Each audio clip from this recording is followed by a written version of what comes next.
3 provinsi dari 38. Ya. Tapi ya tetap aja jumlahnya pengungsinya itu hampir 1,5 juta. Hampir 588 pengungsi. Kalau ini tidak segera diperbaiki bagi pemangku kebijakan, karena kami sudah melihat kerja yang dilakukan oleh Presiden Prabowo. Ayo dong, Ya. sama-sama sebagai pembantu presiden, sama-sama bekerja.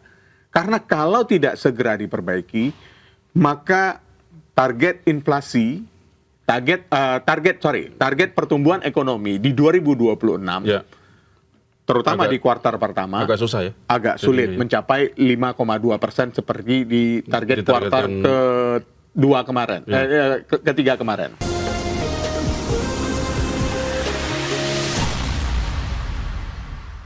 Betul. Nah, Tapanuli Tengah ini jumlah pengungsi sampai lebih dari 10.000 nih. Lebih dari 10.000. Nah, jadi ya penanganan harus lebih dipercepat Harus lagi nih di sini. lebih dipercepat lagi. Kan banyak ini tadi sekali sudah mulai viral, mereka kekurangan air bersih, ya kan? Betul. Kekurangan air bersih, terus krisis ya, bahkan krisis air bersih, terus mencuci harus pakai air lumpur kayak gitu-gitu kan? Dan itu yang harus kalau di Sumatera Barat sih, kalau untuk infrastruktur jembatan kembar yang di Lembah Anai itu sudah bisa dilewati. Bisa dibuka ya? Sudah dibuka. Bisa dilewati. Meskipun masih dalam akses yang terbatas ya.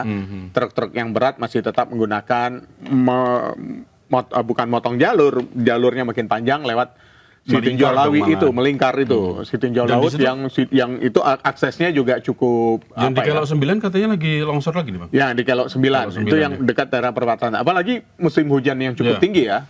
BMKG saja memprediksi sampai tanggal 29 Desember ini itu puncak hujan.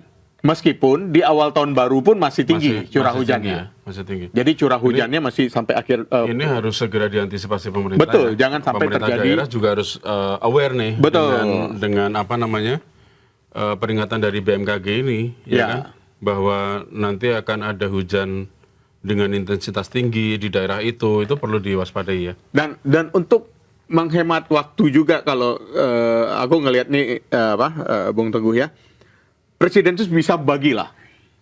Kan ada Menko-Menko. Ya. Presiden mendatangi di titik A, B, C. Wapres mendatangi titik A, B, C. Tugaskan Menko yang pertama atau Menko infrastruktur prasarana wilayah gitu. AHY, kemudian Menko pembangunan manusia, Muhaimin Iskandar, Menko PMK gitu. Itu dikerahkan semua bagi ke lokasi titik-titik yang lain. Tapi kan kemarin udah ada Menko-Menko ke lapangan juga. Iya, tapi kan Presiden sampai ngomong udah ada lokasi bencana itu bukan tempat wisata.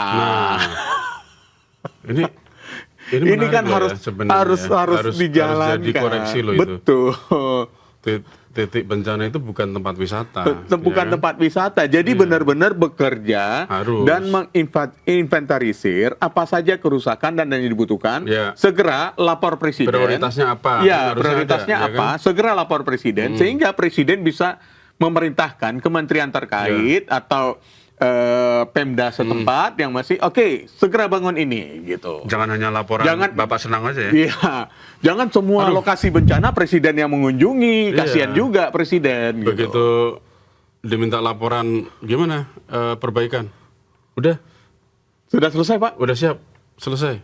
Ternyata belum juga. Ternyata belum. Ini laporan-laporan yang ABS ini aduh udahlah ya. Jangan dilanjutkan lah. Jangan dilanjutkan. Yang tolong dipikirkan itu masyarakat terdampak ya. Betul. Masyarakat terdampak tadi dilihat mereka harus berjibaku dengan air lumpur, krisis air bersihnya gitu kan. Mereka juga masih kekurangan bahan makanan juga Bang, yang di Aceh ya kan.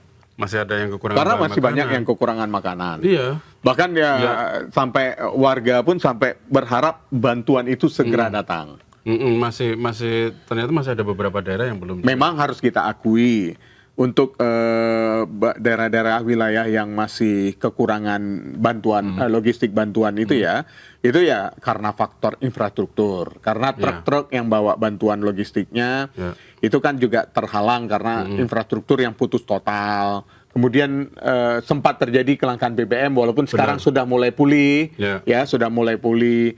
Belum lagi cuaca ekstrim susulan Ya, yang yang kemarin akan ya. diantisipasi. Nah, ini yang harus ada strategi mitigasinya yang lebih mumpuni. Jangan semua dibebankan ke presiden semua yang jalan gitu.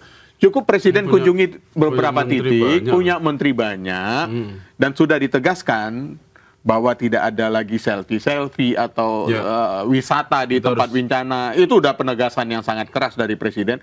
Ini cukuplah. Menteri-menteri ini bantu presiden. Jangan semua presiden mengunjungi karena terlalu luas daerah yang terdampak bencana kali ini. Meskipun kalau kemarin juga sempat disebut 3 provinsi dari 38, tapi ya tetap aja jumlahnya pengungsi sampai berapa sekarang?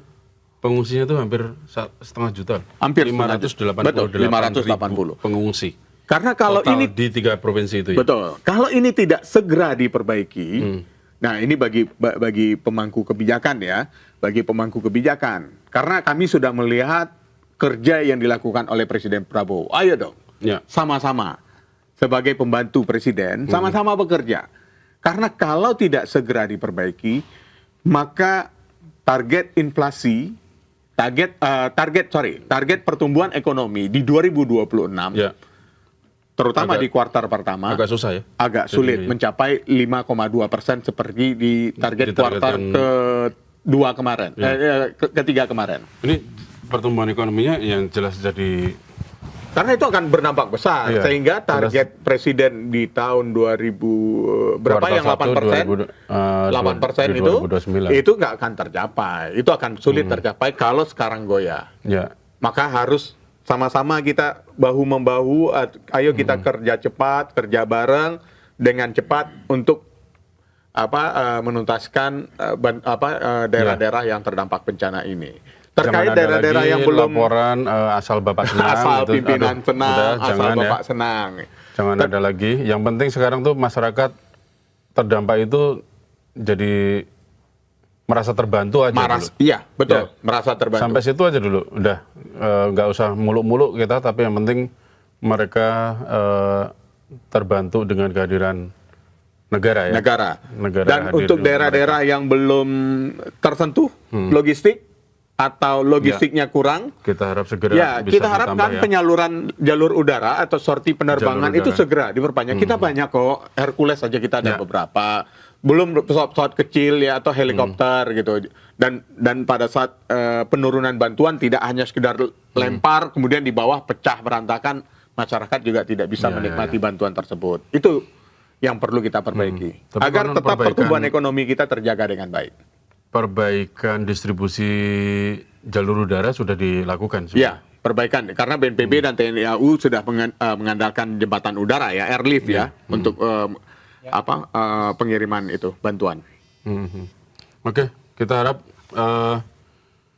krisis-krisis yang dialami, kedaruratan yang dialami para korban banjir di 3 provinsi itu, Aceh, Sumbar maupun Sumut, segera teratasi.